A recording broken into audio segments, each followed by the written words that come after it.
They called her ugly Blacky. Her own family, the people who were supposed to love her, mocked her for being dark. Every insult burned deeper than her skin. But what they didn't know was that God had hidden a light inside that darkness. If you believe that no one can dim the light God put inside you, subscribe, touch the like icon, and follow for more stories that remind you your pain has a purpose. In the small town of Obinze, there lived a girl named Amara. From the day she was born, people said she was too black. Her mother, Mama Chinyere, had expected a fair-skinned baby like her other children. But when Amara came out, the midwife gasped. "She's very black," she said softly, holding the baby under the dim lantern light. Her mother would sigh every time she looked at her. Why did God give me this child that looks like night? Her father, Papa Chijioke, would shake his head and say, "This one will bring me nothing but shame." That night, instead of joy, shame filled the house. As Amara grew older, the whispers turned into open mockery. Her siblings called her Blacky, Charcoal, Night Girl. Even her mother often shouted, "You darken this house like bad luck." When visitors came, her mother would tell her to stay in the kitchen. "Don't come out," she would say. "You'll scare them with your color." Amara's elder sisters were fair and bright, their skin glowing like ripe mango. People admired them whenever they passed. But when Amara followed them, the same people would whisper, "Who is that one behind them? So black like burnt yam." From childhood, she faced rejection even in her own home. When her siblings went to school, Amara stayed behind to sweep, cook, and wash. She would beg her mother, "Mama, please, let me go to school. I want to learn." But her mother would hiss, "Go to school for what? So you can waste my money? You think people like you succeed in life? Go and fetch water." Still, every evening, when other children were reading outside, Amara would sit near their compound fence and listen to their lessons through the open window. She would repeat the words quietly to herself. She loved learning, even if she had no book or teacher. But poverty and cruelty soon took her dream even farther away.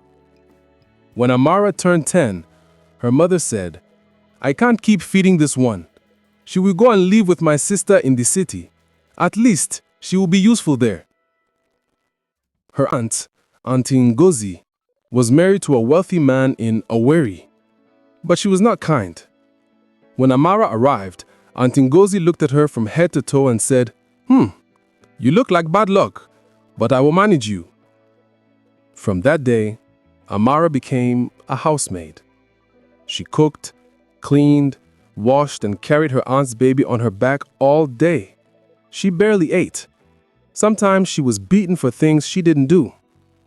When she tried to rest, her aunt would shout, "Did I bring you here to sleep? Go and hawk those groundnuts." So every afternoon, Amara carried a tray of groundnuts on her head and walked through the hot street shouting, "Groundnut! Fresh groundnut! Sweet groundnut!" People bought from her, but few smiled at her. Her feet were always dusty, her lips dry, her heart heavy. Sometimes she would stop near a school gate and watch children laughing in their uniforms. She would whisper, "One day, I will wear a uniform too." But deep down, she didn't know how that could ever happen. One hot afternoon, as she walked under the scorching sun with her tray of groundnuts, a car stopped beside her. It was a clean black car with tinted glass. The window rolled down and a man's gentle voice called out, "Little girl, come." Amara hesitated at first. Some people had mocked or chased her away before, but the man's face looked kind. He was neatly dressed, wearing a calm smile. "What's your name?" he asked. "Amara," she replied quietly, her eyes on the ground. "How old are you?" "Maybe 10 or 11, she said softly. He looked at her for a moment, her thin arms, torn slippers, tired eyes. "Why are you hawking under this hot sun during school hours?" She swallowed hard. "My aunt said I must finish selling before I can eat." The man's heart broke. He reached into his pocket and brought out some money. Clean notes that looked too new for Amara's rough hands. He gave her 5,000 naira, more than she had ever seen in her life. "Go home," he said. "Tell your parents not to send you out again. Tell them I said every child deserves a chance to live." Amara's eyes widened. She didn't even know how to say thank you. "Thank you, sir," she whispered, bowing slightly. The man nodded, smiled, and drove off. Amara ran home that evening with joy in her heart. 5,000 naira. Maybe now her mother would love her. Maybe this would change everything. When she reached her parents' house in Obinzi, she ran inside and hugged her mother. "Mama, look, a man helped me today. He said I should stop hawking." Her mother looked at the money, frowned, and snatched it from her. "Who gave you this?"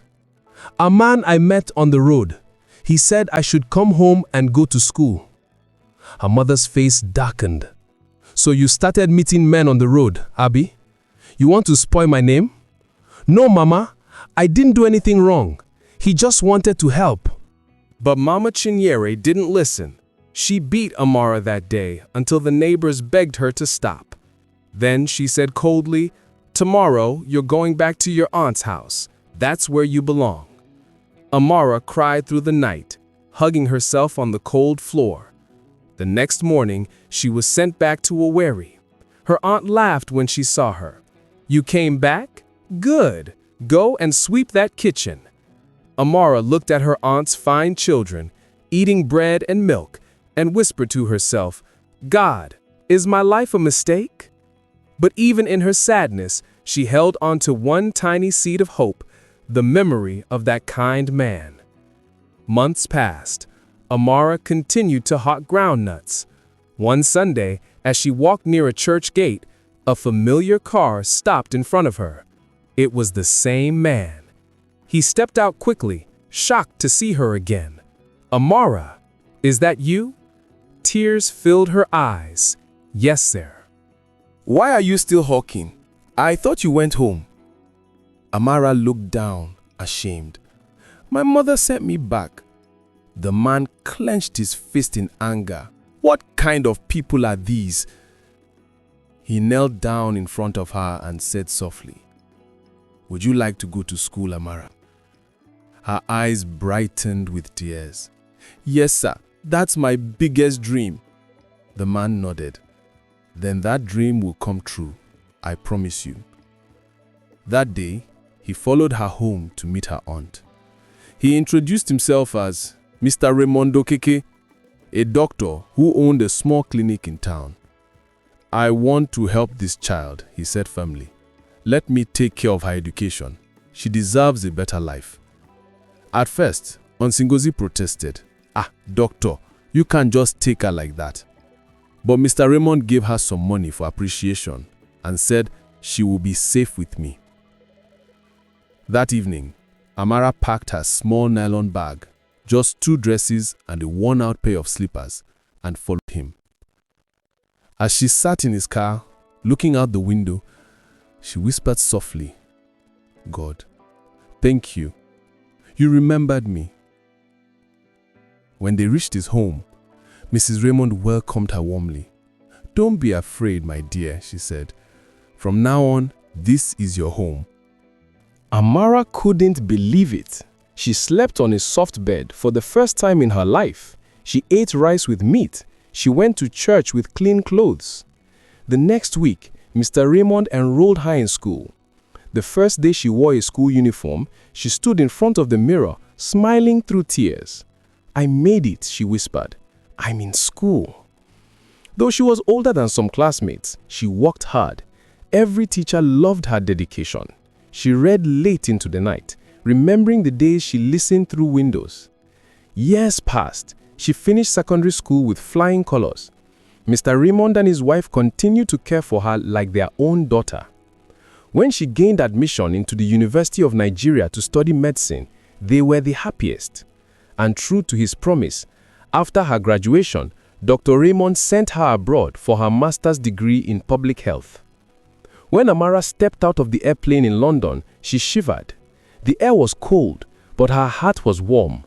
She looked around at people of many colors, white, brown, black, golden, and smiled.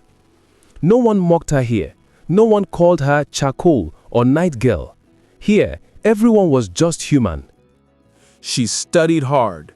She learned modern medicine, volunteered in hospitals, and wrote papers that impressed her professors. Dr. Raymond called her every Sunday. "My daughter," he would say proudly, "never forget where you came from. Let your success shine light for others." "I won't forget, Papa," she would answer. When she finished her master's degree, she returned to Nigeria with honors.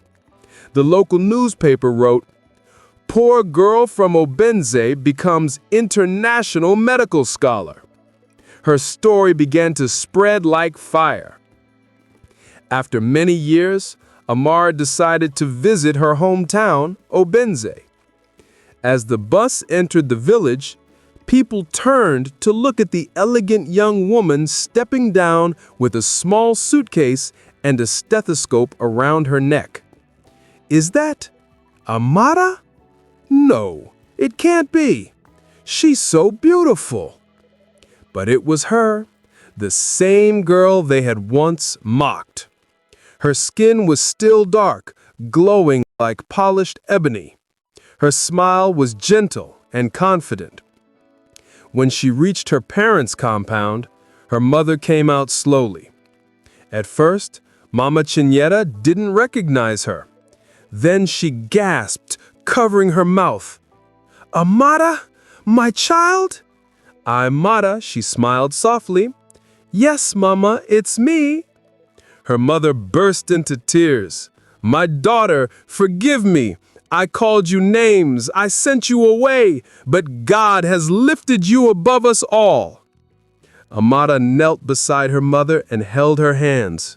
"Mama, I forgave you a long time ago. Everything happened so I could find my destiny."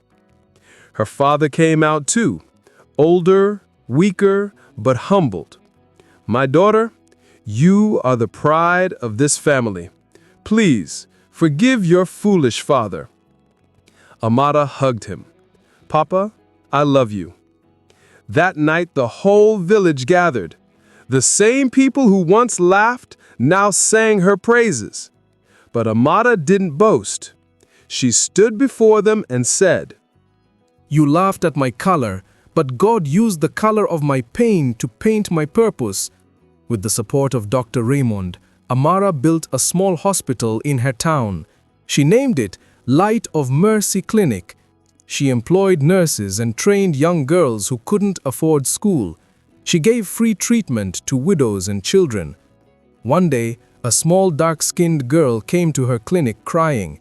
The girl said, "Auntie Doctor, people call me Black Monkey." Amara smiled gently, lifted the child's chin and said, "They laughed at me too, but look at me now. You are not ugly, my dear. You are strong and your color is beautiful." She gave the girl a mirror. "Look at yourself and say, 'I am beautiful.'" The girl whispered, "I am beautiful." Amara clapped softly, "Yes, you are." From that day, people from neighboring towns came to see the Black Doctor of Light. A year later, Dr. Raymond and his wife visited Obinze for the hospital's opening ceremony. Amara stood on the podium with tears in her eyes. She held Dr. Raymond's hand and said, "This man saw me when no one else did. He gave me not just education but life. I am who I am because someone cared." The crowd cheered. Her parents wept openly. After the ceremony, Amara walked to where her mother sat quietly. "Mama," she said softly, "I have something for you." She handed her the keys to a small, newly built house beside the clinic. "For all the years you struggled, now you will live in peace." Mama Chinyere cried uncontrollably, "My daughter, how can I thank you?" by loving yourself, and by teaching others that beauty has no color. That evening, as the sun set, the sky turned golden and deep blue. Children played around the new hospital, their laughter echoing through the village. Amara looked up and whispered, "Thank you, God. You turned my darkness into light." Years later, Amara started a foundation called Shine in Your Shade. It offered scholarships to dark-skinned children and encouraged parents to treat all children equally. She traveled to schools and villages, saying, "Never be ashamed of your skin.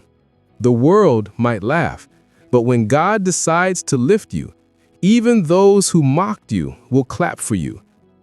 Her story touched hearts across Nigeria and beyond. Every time she spoke, people stood to their feet and applauded. And whenever she looked into the mirror, she no longer saw the girl they called Blacky. She saw a woman of courage. Moral lessons. 1. Your beginning doesn't define your end. Even if people reject you, God's plan can rewrite your story. 2. Rewrite your story. 2. Beauty is not in skin color but in the heart. True beauty is kindness, love, and strength. 3. One act of kindness can change a life forever. Be the Dr. Raymond in someone's story. 4. Forgiveness frees you more than anger ever will. 5. No one is too poor or too dark to shine. Today, they no longer call her Ugly Blacky. They call her Dr. Amara. Because when God decides to lift you, even those who mocked you will stand and watch in awe. Don't stop believing.